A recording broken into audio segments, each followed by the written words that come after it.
Okay, तो अभी if you are studying AZ305 जहाँ पे तुम डिज़ाइन इंफ्रास्ट्रक्चर सोल्यूशंस वाले यूनिट पे होगे ना, and design Azure compute solutions वाले यूनिट पे if you will come back on that one, तो सबसे पहली चीज़ जो वो बात कर रहा है, it is about choosing N Azure compute service. ठीक है, हमने पहले भी बोला है कंप्यूट सर्विस का मतलब क्या है। कंप्यूट बेसिकली तुम्हारा वो पार्ट है वेयर इन यू डिसाइड कि तुम्हारा हार्डवेयर कौन सा होगा, तुम्हारा सॉफ्टवेयर कौन सा होगा, तुम क्या क्या चूज़ करने वाले हो। ठीक है, और अज्योर में ऑल्दो बहुत सारी कंप्यूट सर्विसेज हैं, बट जो AZ305 में जिनकी वो बात करता है, those are Azure virtual machines, batch app service, functions, logic apps, container instances और क्यूबरनेटीज सर्विसेज। ठीक है, तो अगर हम एक एक करके एक एक पे आएंगे, तो अज्योर वर्चुअल मशीन जो होता है ना तुम्हारा, दैट इज़ बेसिकली कि तुमने एक वर्चुअल मशीन अज्योर के अंदर वर्चुअल नेटवर्क पे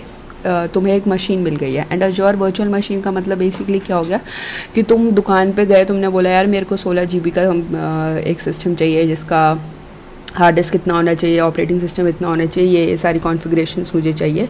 और वैसे ही तुम अज्योर पे माइक्रोसॉफ्ट पे गए और तुमने एक वर्चुअल मशीन ख़रीद ली या क्रिएट कर दी, विच इज़ तुमने वो डिज़ाइन अपने कॉन्फ़िगरेशन के हिसाब से क्रिएट कर दी। ठीक है, वर्चुअल मशीन तुम्हारा उसी कंप्यूटर की तरह हो गया जो तुमने दुकान से जाके ख़रीद लिया। अब उस कंप्यूटर की सारी जिम्मेदारी तुम्हारी होती है।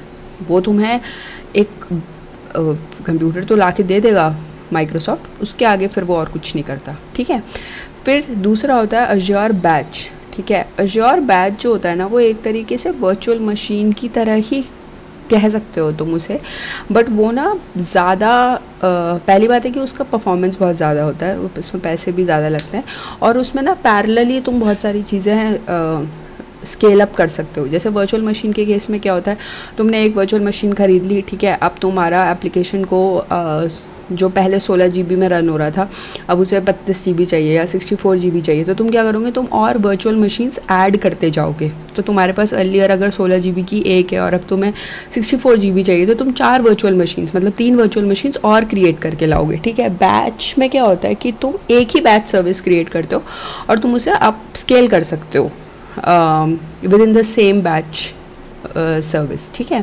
फिर एक होता है तुम्हारा अज्योर ऐप सर्विस। तो अज्योर ऐप सर्विस तुम्हारा होता है जहाँ पे जैसे अगर तुम्हारी कोई वेबसाइट है या मोबाइल का कोई बैकएंड है या फिर तुम्हें कोई APIs रन करनी है, तो वो सारी चीज़ें जो होती हैं तुम्हारी, वो तुम अज्योर ऐप सर्विसेज पे करते हो। ठीक है, फिर फंक्शंस होते हैं। फंक्शंस बेसिकली तुम्हारे एक तरीके से ऐप सर्विस ही होता है, बट इट्स मोर लाइक कि यार देखो, जब तुम अज्योर की ऐप सर्विस यूज़ करते हो ना, तो तुमने पूरा एक, अब तुम वेबसाइट रन कर रहे हो ना, तो तुम पूरी उस वेबसाइट को रन करने के सारे तुम्हें चाहिए होगा, राइट। तुम्हें एक बड़ा सिस्टम चाहिए होगा, उसमें स्टोरेज भी चाहिए होगा, ये भी चाहिए होगा, वो भी चाहिए, काफ़ी सारी चीज़ें चाहिए होंगी। अज्योर फंक्शंस के केस में क्या होता है कि तुम्हें कोई वेबसाइट नहीं रन करनी है, तुमको बस एक नॉर्मल अपना एक कोड रन करना है। ठीक है, या और तुम्हें इंफ्रास्ट्रक्चर के बारे में कोई टेंशन लेने की ज़रूरत नहीं है, तो उस केस में तुम अज्योर फंक्शंस यूज़ करते हो। ठीक है, then we have Azure logic apps. Azure logic apps are basically कि उसमें ऐसा होता है ना कि तुम वर्क फ्लोज बना सकते हो, मतलब वो एक तरीके से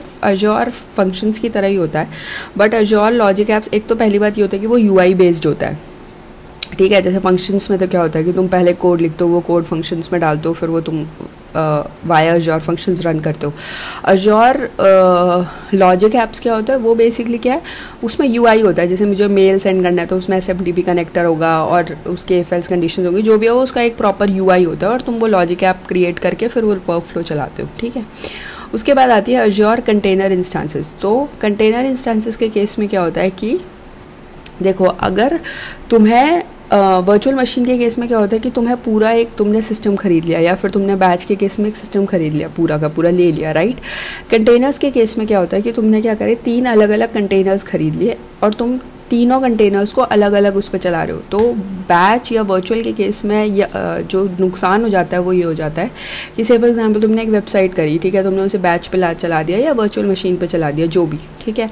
अब से फॉर एग्जांपल तुम्हारा कुछ एक चीज़ फट गई, कुछ चीज़ नहीं चल रही, तो क्या होगा, पूरी की पूरी वेबसाइट ठप हो जाएगी। तो अब जो नए मॉडल्स बनने लगे हैं ना, उसमें क्या होता है कि हम क्या करते हैं, कंटेनर्स करते हैं। जैसे कि फॉर एग्जांपल हमने क्या करा, कि हमारा बैक एंड एक कंटेनर पे चला दिया, फ्रंट एंड दूसरे कंटेनर पे चला दिया, स्टोरेज हमने किसी और कंटेनर पे रख दिया, तो उस केस में क्या होगा कि तुम इंटरडिपेंडेंट चीज़ें बनाते हो। अगर स्टोरेज में प्रॉब्लम आ रही है तो सिर्फ स्टोरेज में प्रॉब्लम आ रही है, उससे बैक एंड फ्रंट एंड का कोई प्रॉब्लम नहीं है। बैक एंड में प्रॉब्लम आ रही है तो फ्रंट एंड फिर भी चलता रहेगा। वर्चुअल मशीन वगैरह में क्या होता है, क्योंकि वो एक सिंगल वो है, मतलब तुम डेटा तो पैरेलली उसमें प्रोसेस करवा सकते हो, बट अल्टीमेटली जो तुम्हारे वेबसाइट है या जो भी है वो तीनों के रिसोर्सेज दे रही है, वो तीनों चीज़ें होस्ट कर रही है। कंटेनर्स में क्या होता है, तुमने डिवाइड कर दिया अपने सारे एप्लीकेशन को अलग अलग पार्ट्स में और उस हिसाब से तुम रन कर रहे हो, ठीक है। अज़्योर क्यूबरनेटीज सर्विस जो होती है वो भी एक तरीके से बेसिकली कंटेनर इंस्टांसेस ही होते हैं, बट वो अज़्योर अपना क्यूबरनेटीज के साथ उसने क्लब करके कंटेनर्स प्रोवाइड करें, ठीक है। तो ये तो हो गई तुम्हारी अलग अलग कंप्यूट सर्विसेज, ठीक है। अब जब हम बात करते हैं एक सेकेंड, अब हम जब बात करते हैं next, it is about your कि अब हम इसमें कैसे चूज़ करेंगे कि हमें एक